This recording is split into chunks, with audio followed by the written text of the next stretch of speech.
Hi friends, it's Mrs. R again, or aka Yoda, or aka Gigi, whichever you prefer, want to think of me as.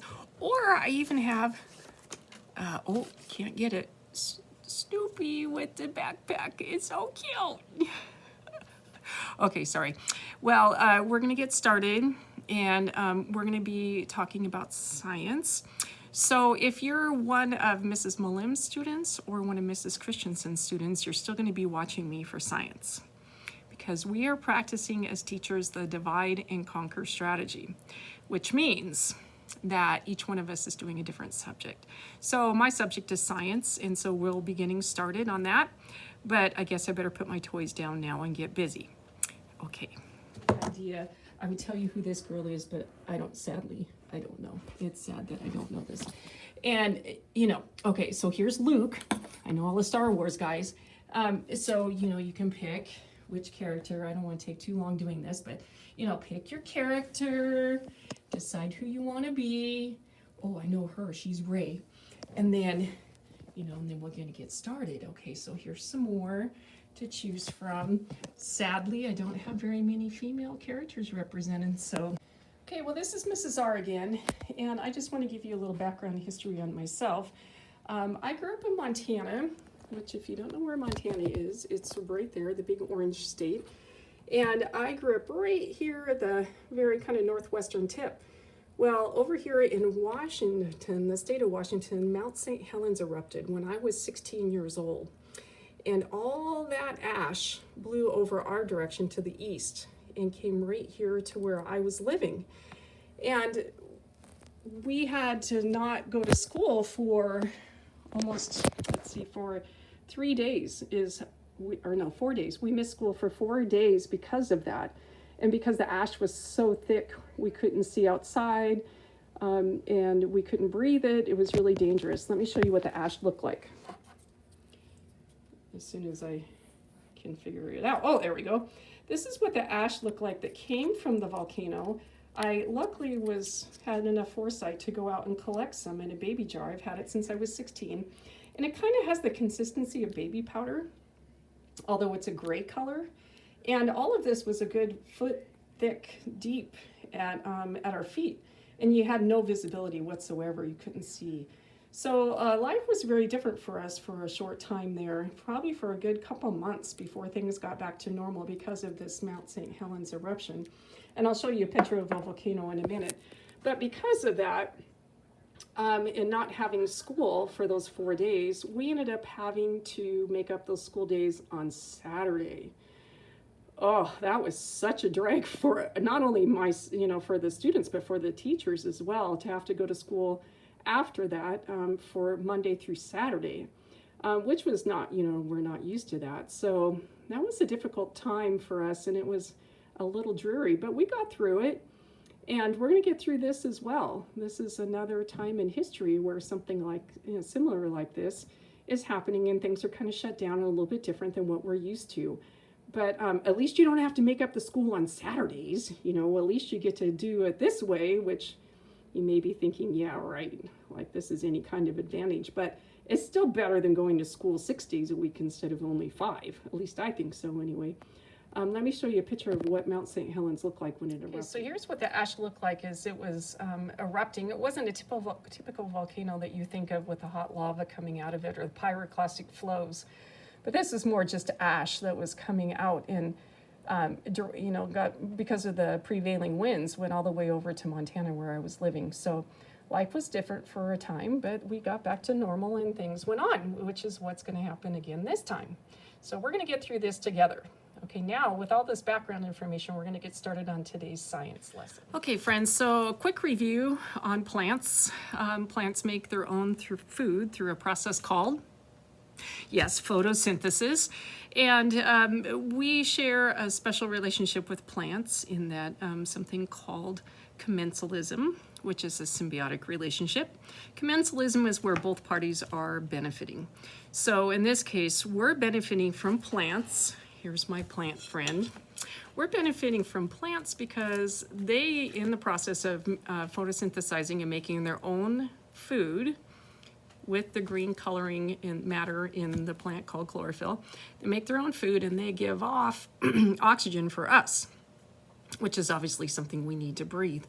Now for them, we are giving off carbon dioxide. That is the gas that we breathe out and exhale.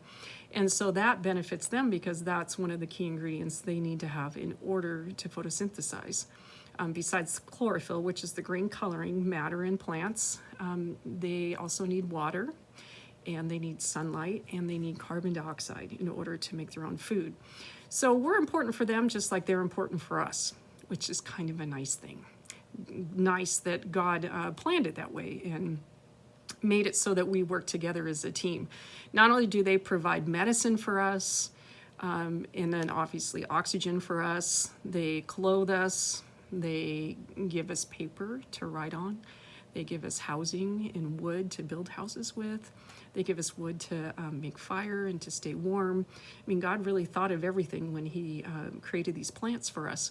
So I'm thankful for plants. I'm going to keep my plant friend around. That was just a quick review on photosynthesizing, chlorophyll, and plants. Okay, now we're going to be starting on page 50 in your science book, which is broadleaf trees and palms. Now, some of you in Mrs. Mullins and Mrs. Christensen's class may have already read these pages because on the outline that was given to you, it said to start on page 52. If you have already read those pages, then you can fast forward this section to get to page 52, but my students haven't read it, so sorry, we're a little behind, so I'm starting there. But if you haven't read it or don't remember or would like the review, then just follow along with us as we read. Now we're on page 50. We're starting at lesson 3.3, broadleaf trees and palms. I'm going to read it to you just because you guys aren't here to read. If you prefer and you're more like want to read to yourself, that's also an option. Although I'll be stopping every so often and talking about different things to help you remember and learn.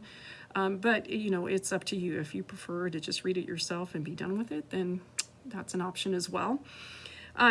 So follow along with me. Please try not to check out and be thinking about other things. I know what I'm like when I'm home. The last thing I'm thinking about is, you know, work necessarily, and it's hard sometimes to get my mind in that mode of, you know, thinking and working, but I encourage you to do that because it's still important to learn and to get smarter and to be prepared, and these are important foundational things that not only about science but also about what God has made in his creation. So try to stay, you know, focused with me, stay with me and follow along with me as I'm reading. I'm going to be changing the iPad and having it down on the book as I'm reading, so you can follow along with me, and I'll be discussing different things on and off as I read. Okay, here we go. Okay, page 50, broadleaf trees and palms. Broadleaves. A second main group of trees is known as the broadleaf trees. Oaks, maples, ashes, elms, walnuts, and willows are just some of the broadleaf trees. They are also known as deciduous trees because in regions that have changing seasons, most of them lose their leaves in the fall. Deciduous means falling down. Most broadleaf trees have flowers and form seeds. Some, like the magnolia, dogwood, cherry, and apple, have very attractive flowers which can help you identify the tree. Most tree flowers, however, are very tiny and dull colored. Here's an example of a broadleaf leaf. Just so you can see it, we call it broad because it's big, like a hand, kind of. So we call those broadleaf trees. And those are the deciduous trees that lose their leaves each fall. Okay, now on to oak trees. Oak trees are most easily distinguished from other trees by their fruits, which are called acorns. Acorns are hard-shelled fruit tops with scaly caps. Most oaks have leaves which are deeply divided along the edges, but the shape of oak leaves varies greatly, even among leaves growing on the same tree. Now here is an example of some oak acorns. Oak make acorns, sorry, I'm having trouble talking, and they usually have a cap on the end that looks like this. And just a little review from what we did in history, most every American Indian tribe in California, acorns was a staple diet item. It also feeds a lot of different types of animals as well. So that's acorn. Some kinds of oak trees are evergreen, keeping their leaves through the winter. That's the type of trees that we have up in the mountains here, are evergreen oak trees.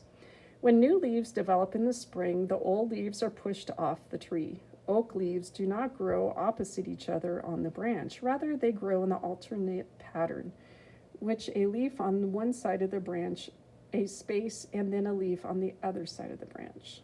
Okay, moving on.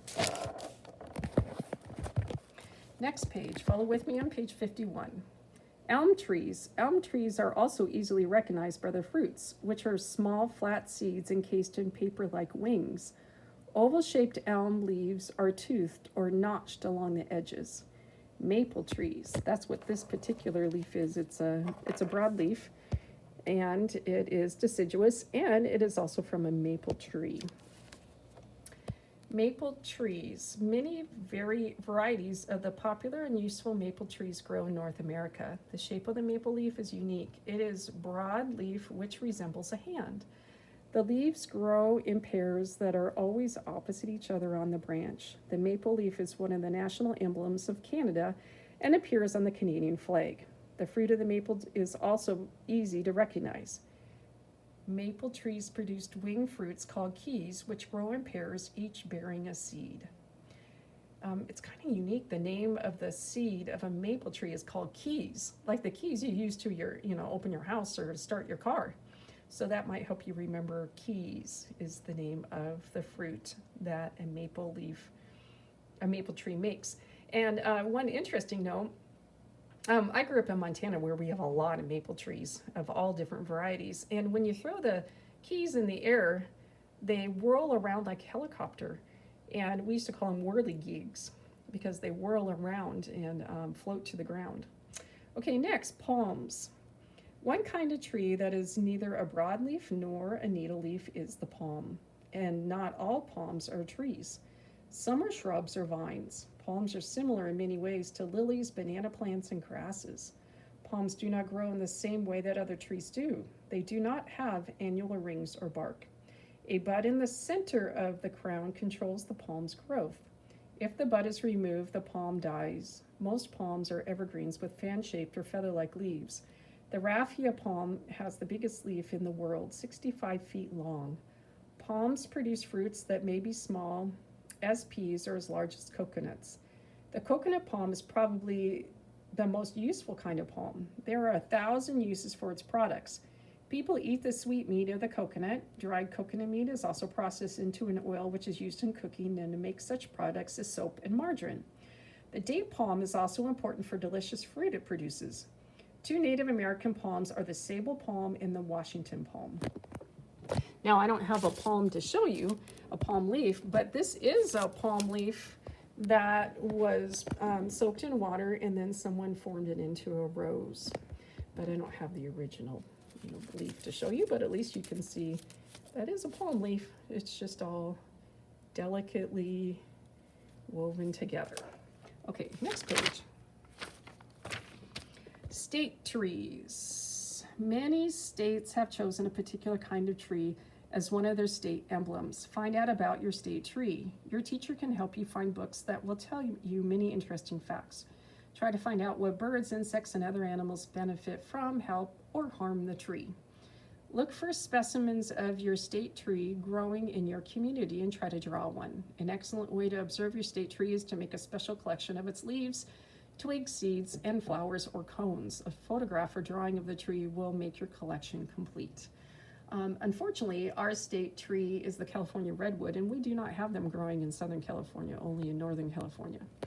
But, you could still draw one if you wanted, I guess. Okay, so list 6 kinds of broadleaf trees. Well, you could go back here and look at all the different broadleaf trees that there are. Then the next question.